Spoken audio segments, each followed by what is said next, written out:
welcome everybody, but I don't see why I cannot. Why not? Welcome to the Auburn Avenue Research Library. We are here to discuss the book of James, The Power, Politics, and Passion of LeBron, which is written by Valerie Babb, who is a Mellon Fellow, a Mellon professor at Emory University. I am your host. I'm Tayari Jones. I am a native Atlantan, and I am also a professor at Emory University, and Valerie is my colleague. Yes, and she's also a world-renowned novelist, by the way. Yeah. All my books are about Atlanta. Anything you want to know about Atlanta, I can answer it. I was present at the inaugural Freaknik. Are we going to see you in the documentary? No, because the documentary apparently is about when the Freaknik got to be this kind of national, Okay. I was going to say disgrace, but when I was there, the Freaknik was merely a college picnic. You wouldn't see anyone you didn't already know. Like if you were at, I went to Spelman, if you were at Freaknik and you saw someone that went to, say, Hampton, it was rather exciting. Yeah. Yeah, like that was the extent Very of different now. Outsiderness, was to be like someone from a different private HBCU. Very different. And that would be somebody's cousin. But I just say that to say that I am from Atlanta. I was born right here downtown, and so I know all things about Atlanta. But what I don't know all things about is Akron, Ohio. That makes two of us, actually. What? I have learned a lot about Akron, Ohio.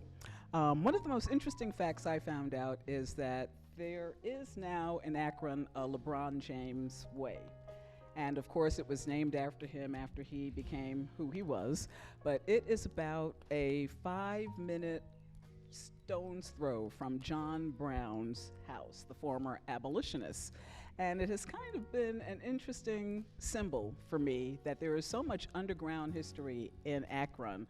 And then as LeBron James kind of develops the city, all of his history starts coming out. The black presence in Akron is amazing. W.E.B. Du Bois was there. Sojourner Truth used to go through regularly on the abolitionist circuit. So Akron was a very good place for LeBron James, given who he is, given his love of liberty. Very good place for him to be born. But why? I mean, it's a big country. Why Akron, Ohio? I mean, no shade on Ohio. You're not from Ohio, are you? Okay. No shade on Ohio, but why? I don't get it. Is it just that it's just right over the Mason-Dixon line? People got tired and just stopped? Industry. Ohio was part of the canal network. So during the 19th century, anything that made the United States money came through that canal network, and Akron benefited for that. But it was really the tire industry that put Akron on the map, gave people jobs, and made it a magnet even for migrating African Americans. Part of that great migration went to Akron, and its industry, its industrial base, gave it some heft politically and some power and some recognition as a Midwest center. That died when things went abroad in terms of industry, and Akron just became another blue-collar city. That is so interesting. So LeBron James was born in Akron. What year? 1984? Spring chicken. Yeah, he's a baby. So he was, let's just, for those who may not know his biography, he was born in Akron in approximately 1984. His mother? Gloria James was a single mother, had him at 16.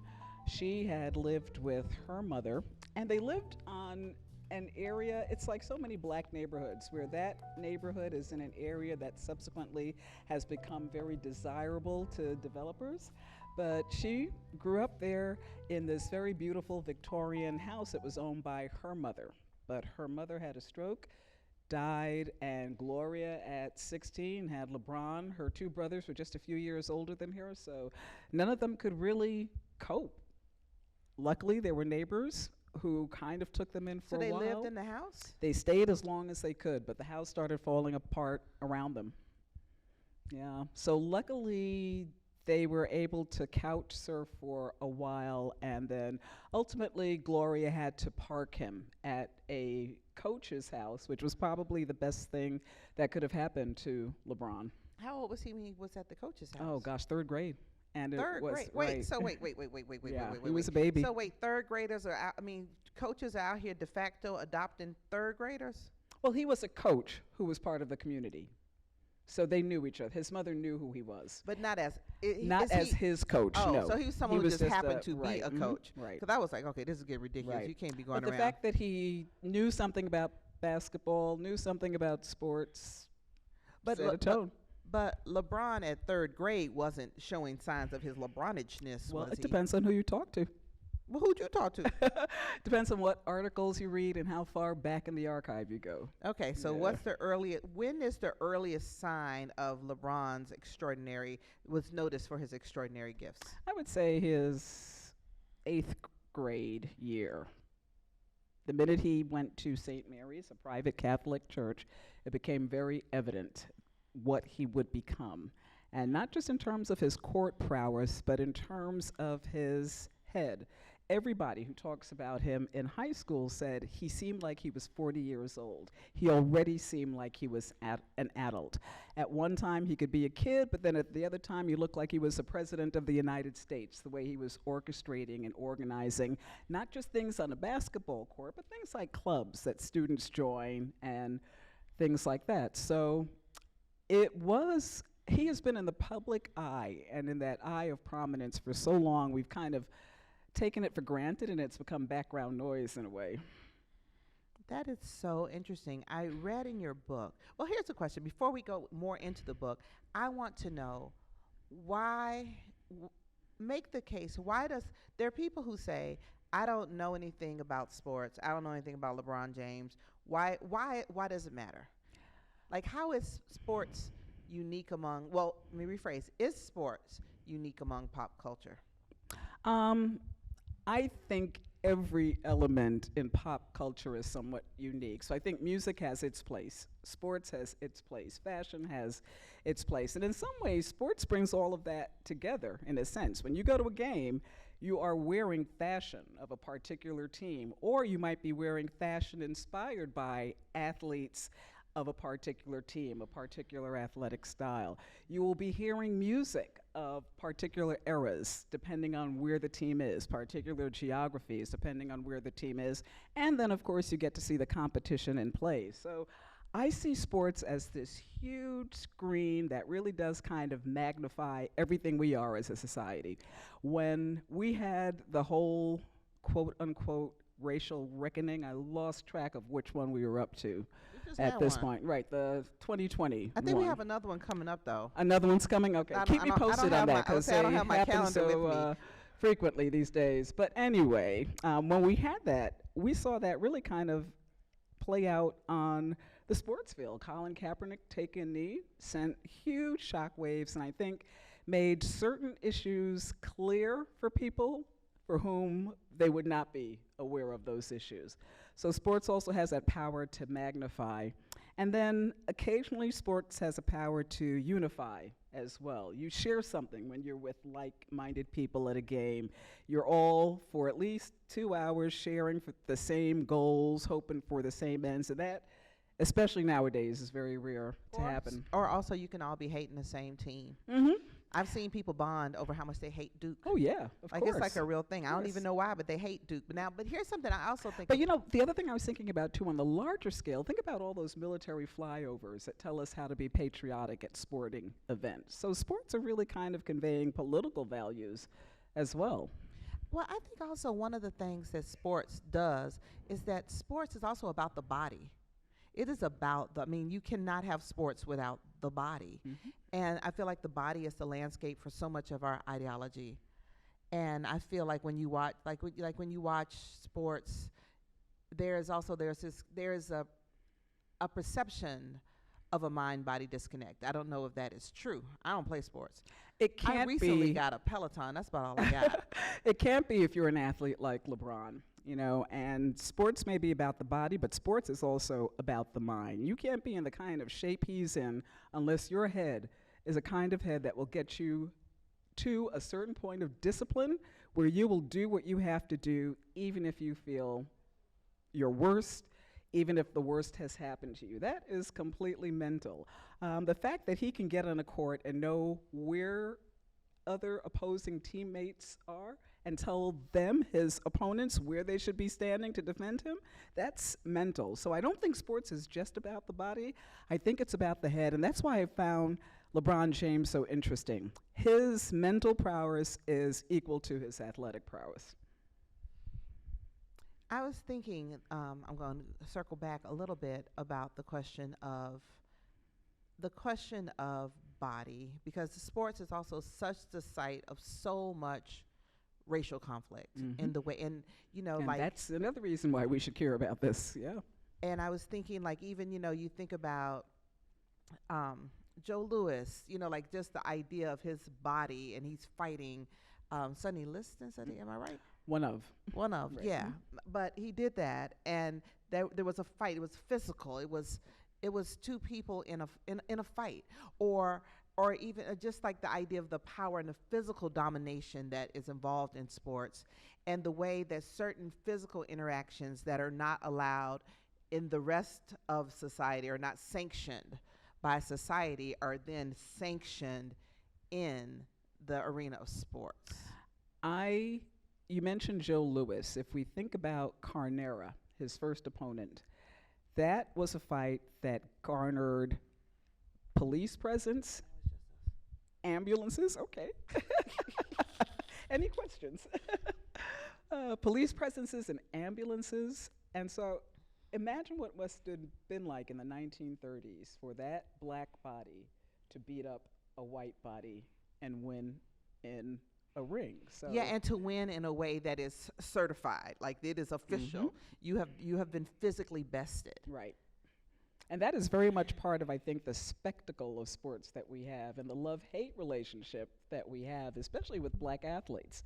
You are seeing their power, but you are seeing it in a context that is telling you anything black is powerless. So there's a real disconnect that I think the power of sports provides. I also think that sports, with some notable exceptions too, is a space where the racial conflict can be played out in a way that is kind of decidedly male. I mean, we have some notable exceptions. Shout out Serena Williams and some more people, but it is a space like when Kaepernick took the knee. I thought about the ways that it was a very legible expression of resistance, and it felt almost vintage in a way. Like it felt like a type to of us. I think it felt vintage to. I think it felt vintage to a lot to not. Do you mean just a black to us? Like me and you were like. Oh, I'm sorry. I meant age wise. Oh, yeah. Right. But it was. I'm not sure it meant vintage to someone who's in their 20s. Because it reminds me, of the Olympics, the Olympic moment, John Carlos, and in a way of the way that racial resistance was coded was like, for someone like my dad and his friends, it seemed like a throwback to a simpler time when we were black, and that's all. We didn't have people over here talking about they want to have a gender, like we were just like, we're just black. This is what we're doing. We're doing this thing right here. Right. And I was taught through sports figures myself, just growing up. Our family said, what so-and-so did today, hit a home run. You got to be like so-and-so. Yeah, like they personally hit I'm that not home going to run be for you. Jackie Robinson, daddy. But I think, think about what sports figures have signified in black history, black development, black psyche. So it's powerful. And I think that is, again, why there really is a societal effort to kind of contain the power of black sports in that way. And I think that's why we see the reaction to LeBron that we see. It's just too much. And then once he started hanging out with Obama, heavens, a black president and a black superstar athlete, just too much black power.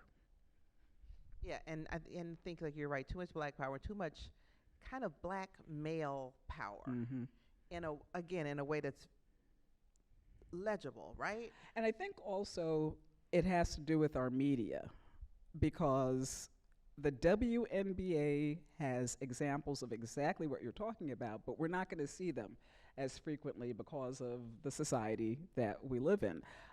Women's soccer has examples of that same kind of in their sphere that we just don't see, you know. And in fact, we tend to see it because all of a sudden they notice, oh yeah, women's soccer are agreeing with Colin Kaepernick. The WNBA is agreeing with Colin Kaepernick. They were actually the ones who started it. And women athletes like WNBA, women's soccer, they are so gender disruptive. They are disruptive figures. You know, they're back to the thing of the bodies, but they're disruptive. They're disrupting gender expectations. So while they, you know, are supporting, taking the knee, all of that, what they represent is discombobulating. It's discombobulating to people in a way that I feel like male athletes' show of resistance it's discombobulates those who are trying to who resent the idea of black people identifying as such, the idea of black people kind of demonstrating a resistance. But those women, they disrupt everybody. Everybody's like, okay, we just have to go home. Like, this is the Yeah. women playing basketball. Like, what the hell? Like, I think that's how they feel. And then I think once they become the WNBA, then they become legible. You still need that kind of male presence to give it that legibility.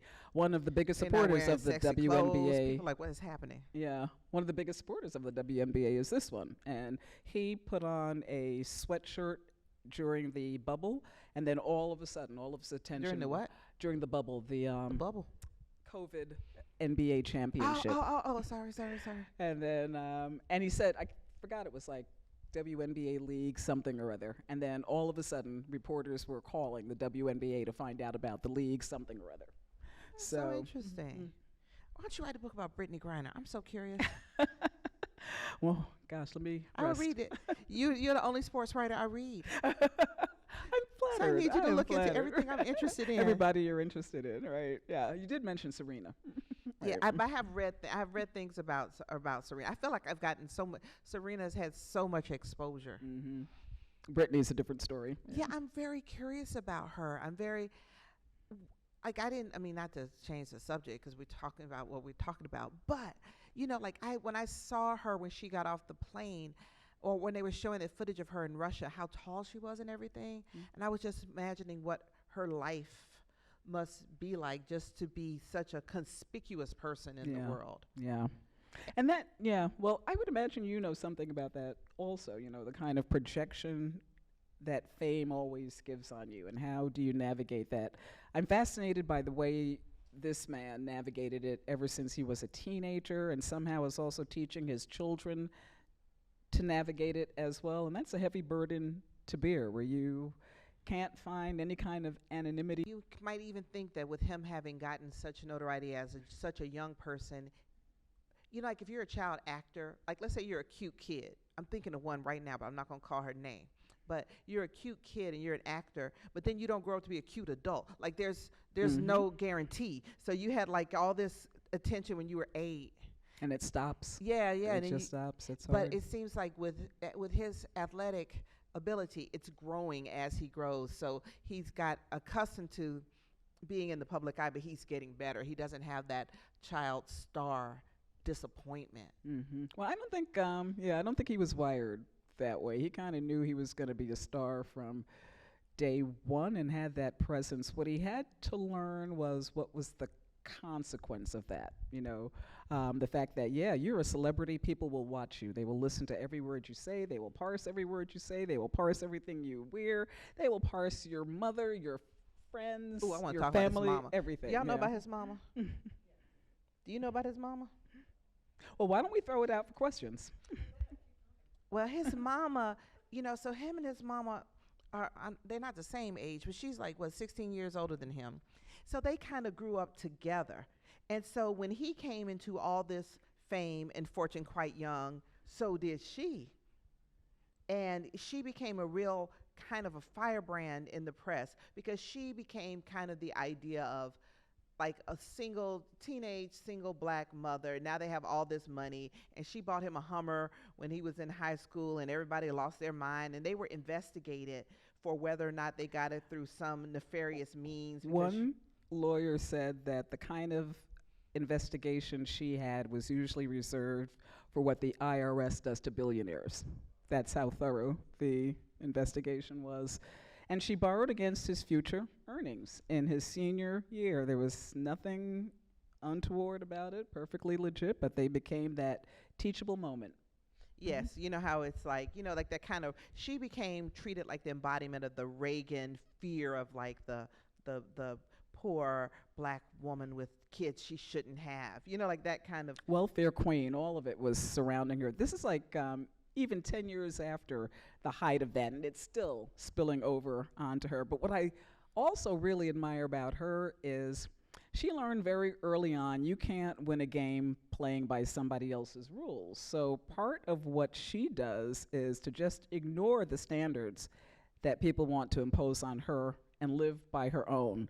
Sometimes that doesn't always work out for her, but for the most part, what that does, I think, is allow her to define who she wants to be as a black woman and as a mother. And with that, I think she and LeBron have really done a great job of modeling a kind of single parent family, emphasis on the word family, that does exactly what families do: support one another, nurture, give roots, then you give wings, et cetera, et cetera. So she's kind of destigmatized all of those titles.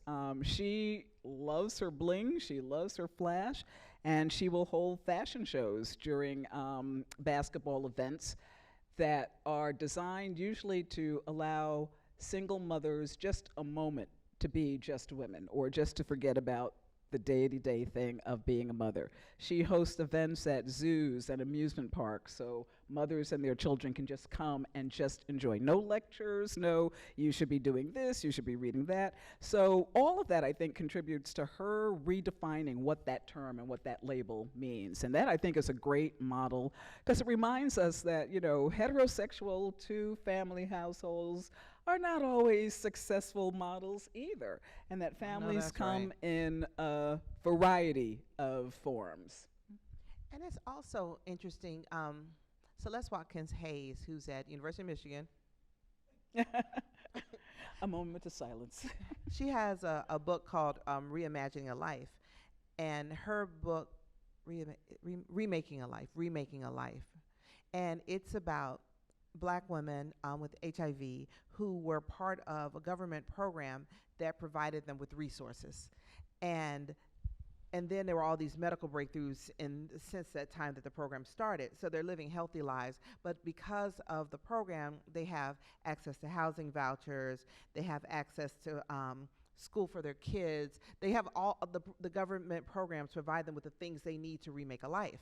And her assertion is pretty much, when people have the resources they need, they can remake a life without having to remake who they are. That the things that these people who have lives that are so stigmatized, much of the reason why they can't get ahead is they just don't have the resources.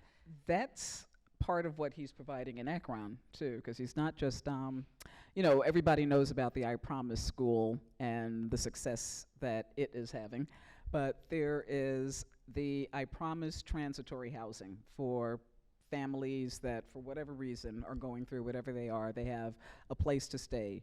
There is a whole network that his mother and he now are developing of affordable housing in Akron. There is a community center that is attached to the I Promised network. There is a domestic violence center attached to it. Now there is also a clinic attached to it. So he is giving people the resources that everybody else takes for granted.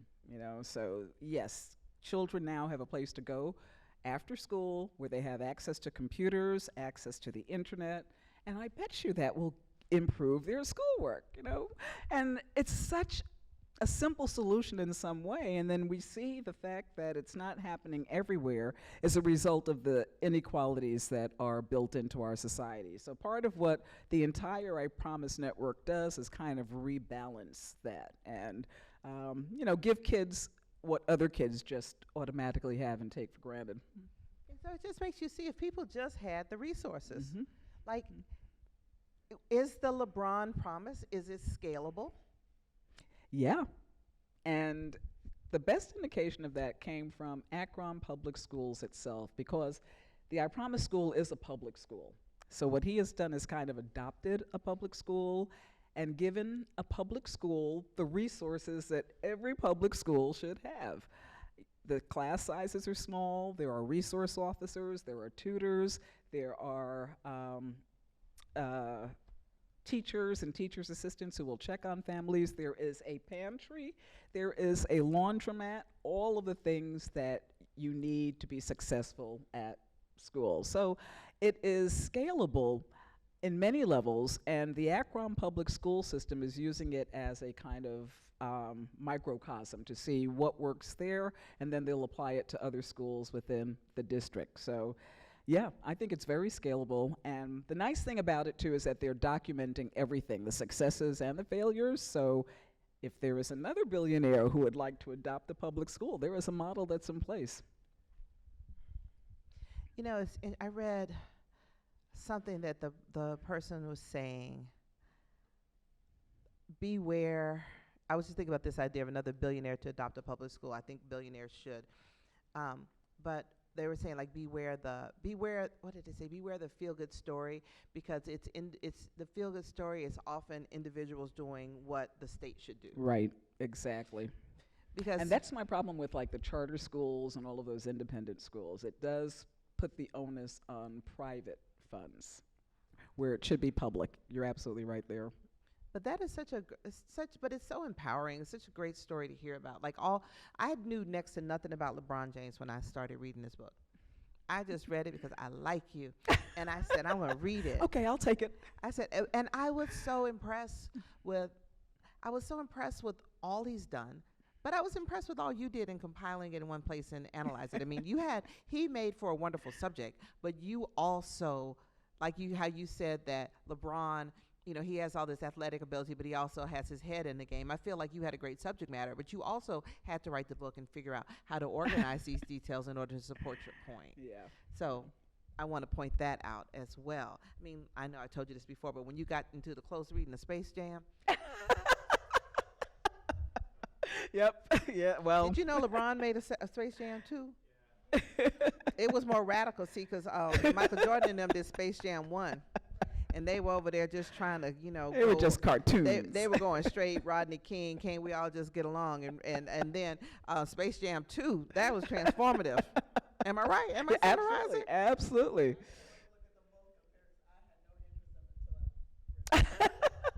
I mean, and then there is the question, the thing about, this is something I was thinking about when I was driving over. I was thinking, okay, so Michael Jordan was one generation of superstar, and he was saying, I don't want to be political. And then here came LeBron, and he was like, I'm political, and so is my mama. What's the next generation? Who is the next generation, and what is their stance going to be? It's interesting because I look at someone like Giannis, and he is quietly political too, and he's kind of putting that diasporic spin on it. You know, he's like, who is that? Here I am, Giannis Antetokounmpo. He is actually Greek. They all tall. They all tall. So he's a Greek citizen. And Okay. he was saying that, well, now that I'm in the NBA, I go home to Greece and everybody loves me. But before, we were just Africans in Greece. Wait, he's black?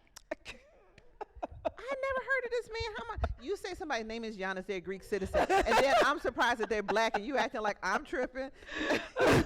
Wait, he's black? Only because he's kind of been in the headlines for the last 5 or 6 years. Which headlines?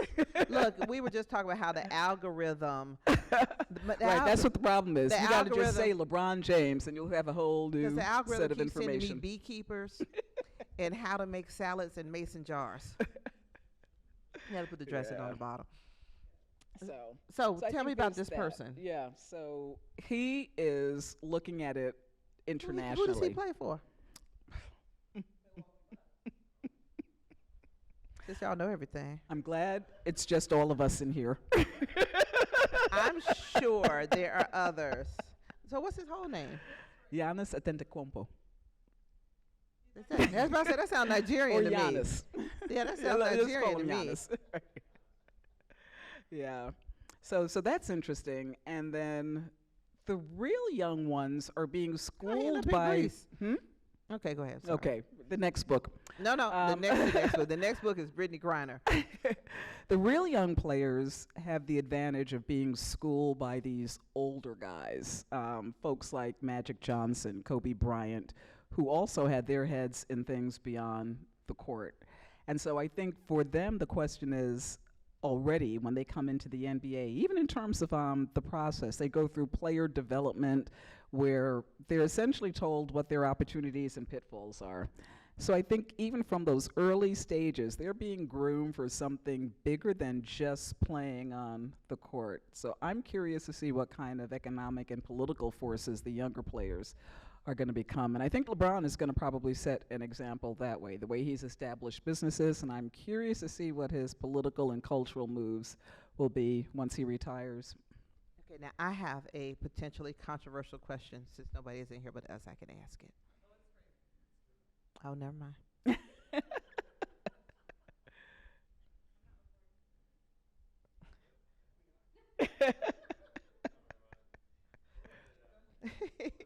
You can if you're streaming it. Well, here's a question I have.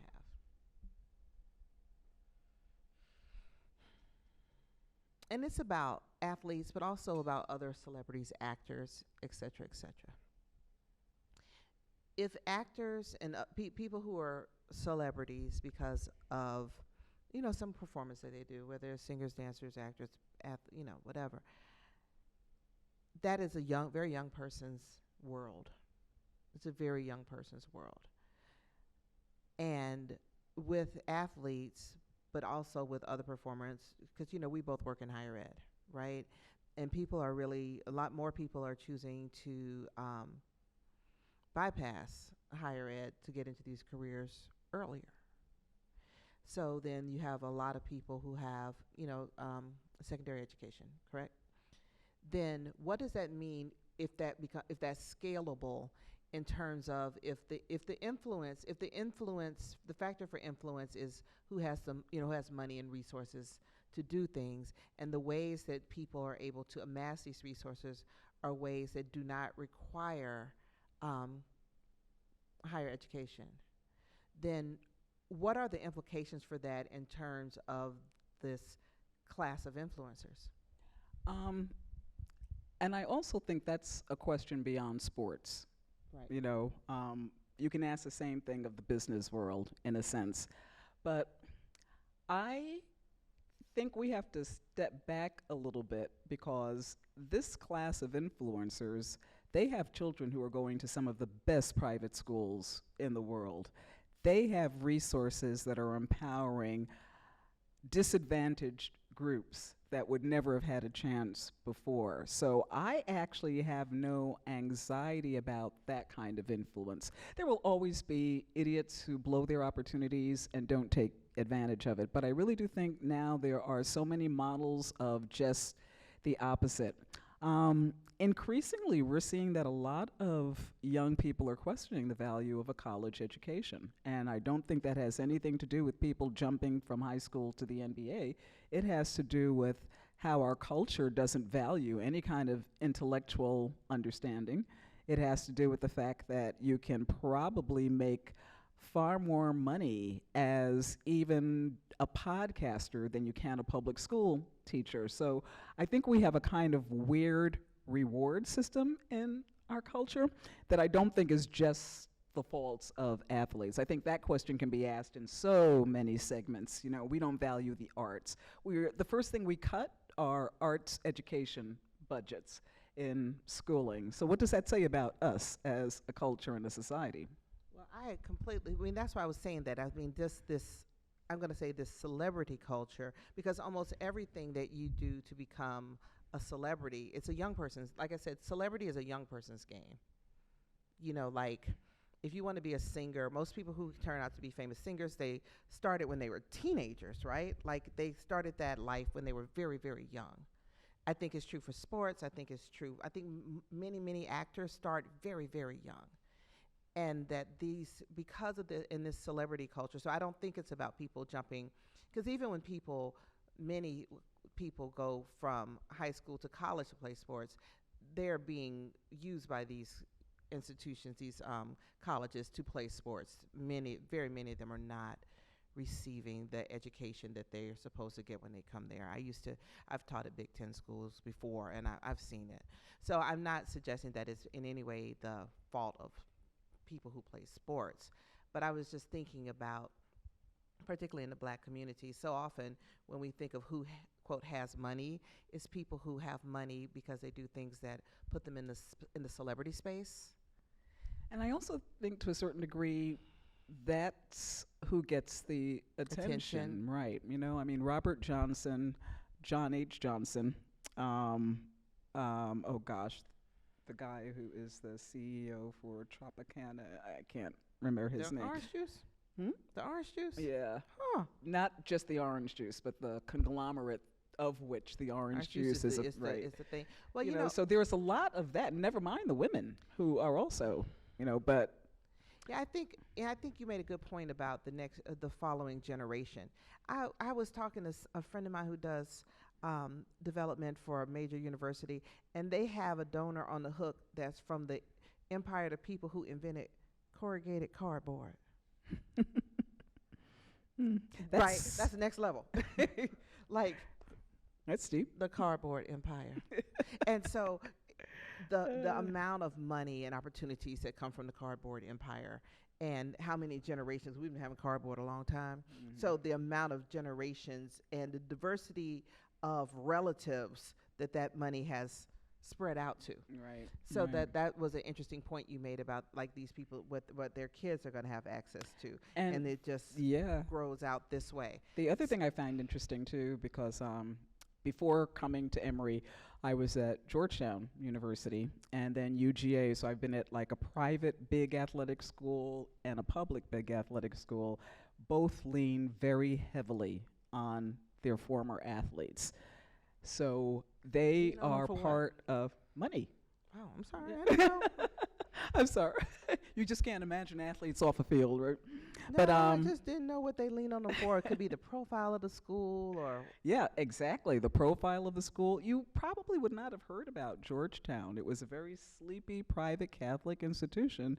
And then the president got an idea to really bolster the basketball team, and boom, all of a sudden, it was always a good school, but now it has the reputation as well, plus the dollars that came in from television rights, clothing rights, all of that.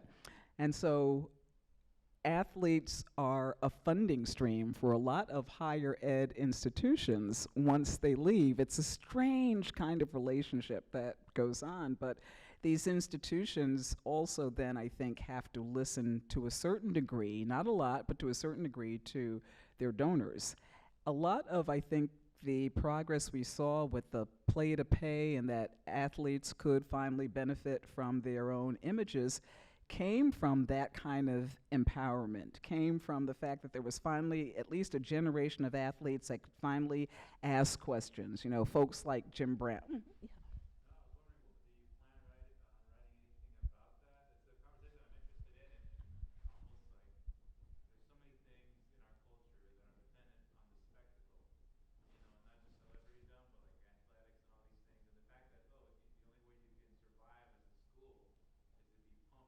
Yes, yeah.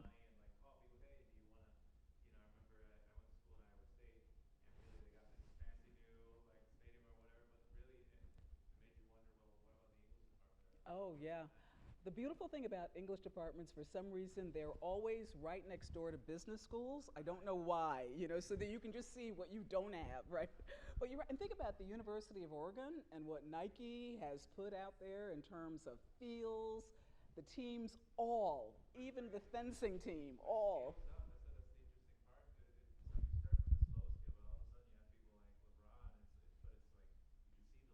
Yes.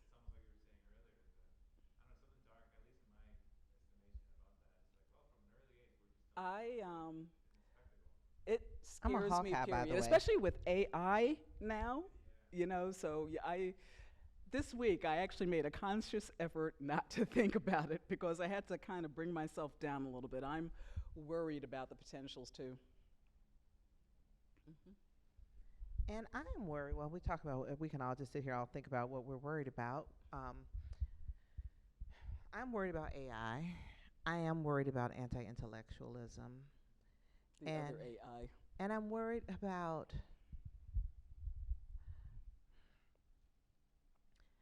I am worried about the way that the money narrative determines what is a successful life. Profit is just becoming a cancer, I think, for us, because that's all it's about. And unless you can make profit, unless you can be profit, you're worthless. I think about it quite a bit, like when just people talk about the value of a college education comes down to, yeah, like you said, someone can be a podcaster, which is great. I mean, I listen to podcasts all the time. Nothing against that. But I do like to listen to podcasts by people who know something. And I do think that people do learn things in college. That's something that seems like it gets lost about what is education. I think that started happening the minute we started moving colleges to the business model, where our students become consumers. You know, I'm going to choose from this menu. Even our course registration, there's a little thing that says, click on this and add it to your cart to register your course. That's how you get into your course. You click on it, it goes into your shopping cart. So, I mean, we're sending this signal. It's all about money. It's all about profit. It's education as a business, and then depending on which departments are producing the most product, they're going to get the funds. Depending on which programs are producing the best profits, they're going to get the funds. So, yeah, people have been calling that out for the last 50 years, but I guess it's just too lucrative to follow the model for educational institutions. Yeah, like college is not just job training. And there's something to be said, I mean, for learning things. I think about all the book bannings. The fact that books are banned means that someone believes there's something that you will be changed by a book. And books are not banned to keep you from getting a job. Books are banned to keep people from knowing. From asking, I think. You know, even if you don't know, you read a book, you can ask, you know, and that's, I think, what people don't want, the questioning. So it's very strange that we're at once in a world where books will be banned because they are dangerous, where then there are people like, oh, books don't matter. Books don't matter. Get a podcast. But AI will not be banned. Right? So it's going to be interesting. The thing that thinks you to think for yourself will be banned. The thing that replicates thought patterns and has you not knowing what's real will not be banned. Okay. But anyway. Yes. I do have a few questions. I'll start with one going back to James. There's a few celebrities who started their own schools. There's a few celebrities that have started their own schools. Uh-huh. Yeah. Well, I won't say the latest one in the world who's now on the run. But what? Oh, he had a school. Who's in the latest headline? Puffy. Yeah. Puffy had a school. Puffy had a school. What's it called? I'm not sure. Something Academy. Of course. But there's others. And what makes LeBron James's school so much successful than others? I mean, surely he was raised by a village there in Akron. So is he taking that model of a village as well to replicate? And if that's the case, we've been told that for many, many years. But besides money, what other attribute is making this school successful? Or is it successful? Because I don't know what the scores look like. I don't know if If you look at their state standardized scores, okay, and these are the kids who are the bottom 20%. Their state standardized scores are horrible, and it's a failing school. If you look at the scores that measure emotional readiness to learn and emotional development, they blew every single Akron public school out of the water. So that suggests to me that it's going to take time to catch up with the resources that are needed to get a standardized test performance that is good. And if we think about what those resources are, smaller classrooms, tutoring, resources to computers, libraries, et cetera, and also the logic of what a standardized test expects of you. You kind of have to be trained into that so that you can respond in a way that will get you a higher score. That's, I think, the piece that he's working on now and putting together. And the key component is collaboration, and communication. So his foundation is talking to the teachers. He's not there all the time, but the foundation meets with them regularly. The foundation has representatives meeting with resource officers regularly. So that, you know what this is like, right? Nobody ever asks the people who are doing the things, what should we do? What would be better? Nothing, right? So that was their model. They kind of flipped that and took what the teachers wanted as their base. He has always said, this isn't instant oatmeal. It's going to take a long time. Everyone who is affiliated with this are there for the long haul, and everybody knows what the challenges are. And for me, that's what makes it not a feel-good story, but the first step towards something that needs to be done. So there's that. I think the collaboration and the LeBron James Foundation partnership. And there is also the fact that, again, it is a public school. So it is already a school that already has a budget for children, but what he has done is increase the budget, not necessarily per capita, but by hiring resource teachers to help with reading, with math, and with emotional stability also. A lot of them are psychiatrists. A lot of them are, I forgot what the parapsychologist, that might not be, is that correct? Parapsychologist? Yeah, it's like a paralegal, but for paralegal, shrinks. But not, right. So those kind of network resources he's put into the school itself, in addition to what we assume a lot of people have: food in the pantry and some place to wash your clothes so you can go to school with clean clothes. So the fact that he also has to answer to the public school standards separates it from like Mr. and even like, the tennis player, Andre Agassi, whose school Everybody has a school. had a school because it wasn't affiliated with any kind of public school system. It was a private entity, and eventually teachers and students said that profit became the most important thing, and it was no different from any other business in that sense, right? So that's another example of a kind of a failed one. So I think that's what makes this a little bit different from the others. So there's accountability, there is collaboration, and there's a sense that, the person who's doing this also knows what all the problems are because he's seen it, been through it. So nothing has to be explained in that sense. I wanted to thank you. I hardly ever read a book about sports figures. Between this one and you, And I Vicky, gave it to feel her. like- yeah. I gave her that book for her birthday. I'm feeling good. I'm feeling very good. I'm really enjoying this because, I have friends, male friends, who talk about LeBron as like a love or hate relationship. It really is. There's not a lot of middle ground here. But what's to hate? He seems so lovely. I really don't. I think what it is, I have to say it, and I've said it before, are you jealous about this young man? Because people have been following him since High school, yes. and on, so any misstep that or he and his mother have made, Mm-hmm. just cling on to it. It could be a Yes. and you're talking about I love the people who. Abdul-Jabbar when it comes to Yes.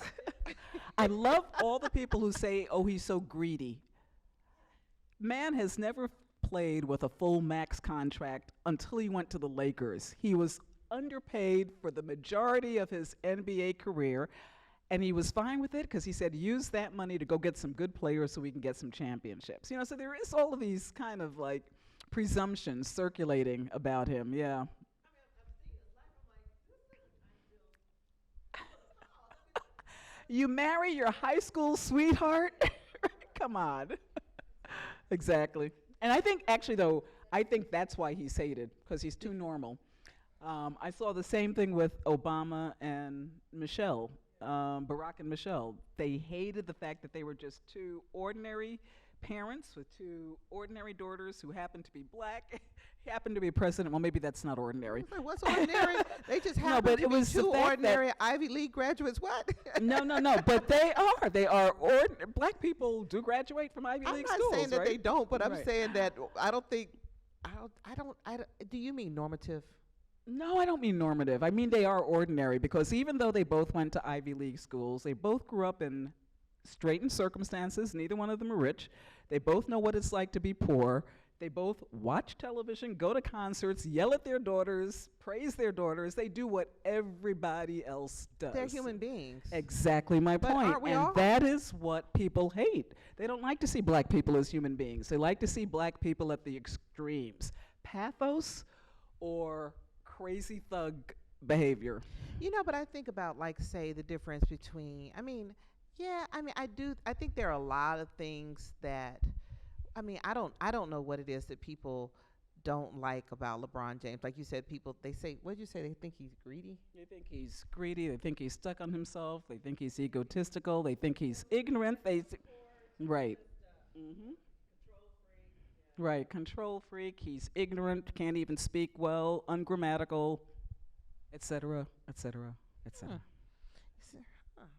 He seems like from reading your book, he seems like just such a lovely person. He He really he seems- is. He seems so lovely. When I read your book, I found it hard to understand that he would be a polarizing figure. Well, the other thing the book says is that it tells us more about us than it does about him. Hmm.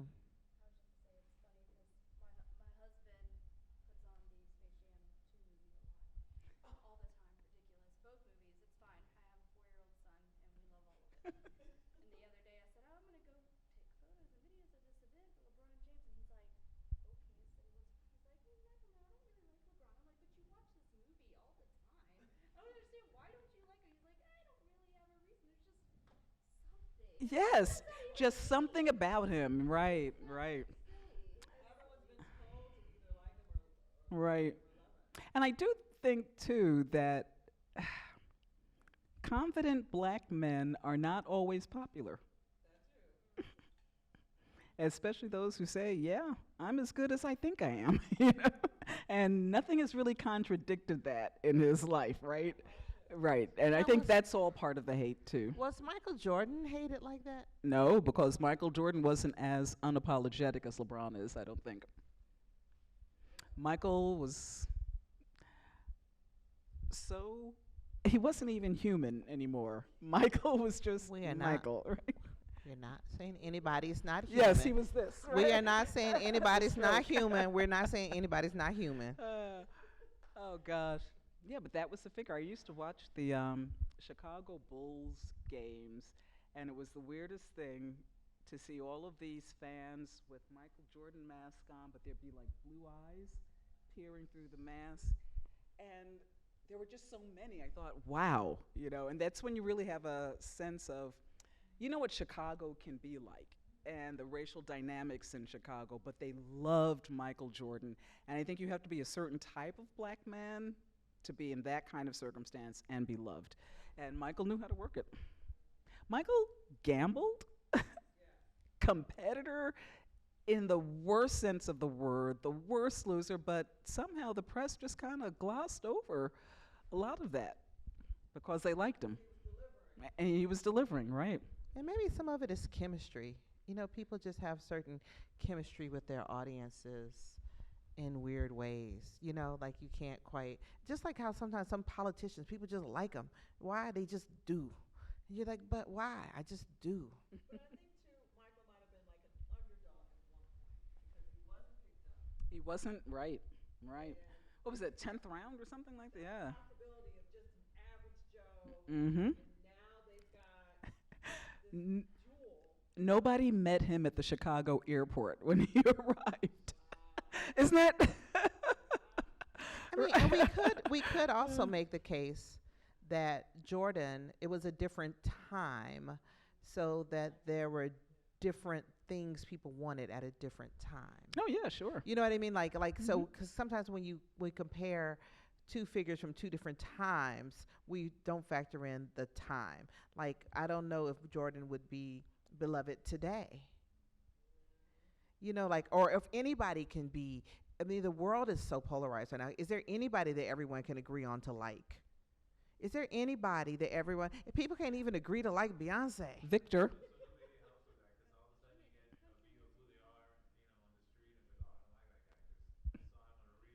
Right. He was real. He Yeah, was like, down. Like, Right. is there any famous Simpatico. person that everybody likes right now? Like right now, in any field of famousness, I don't think there is anyone like Michael Jordan in any field, or even before the disgrace. Remember how like everybody used to like Michael Jackson? Yeah, there was a moment when like everybody agreed, when everyone agreed, we're all gonna like Michael Jackson. But I think the But I thing don't about think there's anybody in any field. yeah, Huh? LeVar Burton, that's true, except for the producers of Jeopardy, because they didn't make him host. They gave it to the Canadian. That's true, but LeVar Burton is, well, I don't know, librarian. We're like, we're in the library being like, everybody loves LeVar Burton. And also that library guy with the hair. But Well, I think, we are just about out of time. Am I right, Vicki? well, thank you, and thank you for staying. This was actually, this was a lot of fun. I'm so glad we did it. Thank you for having us.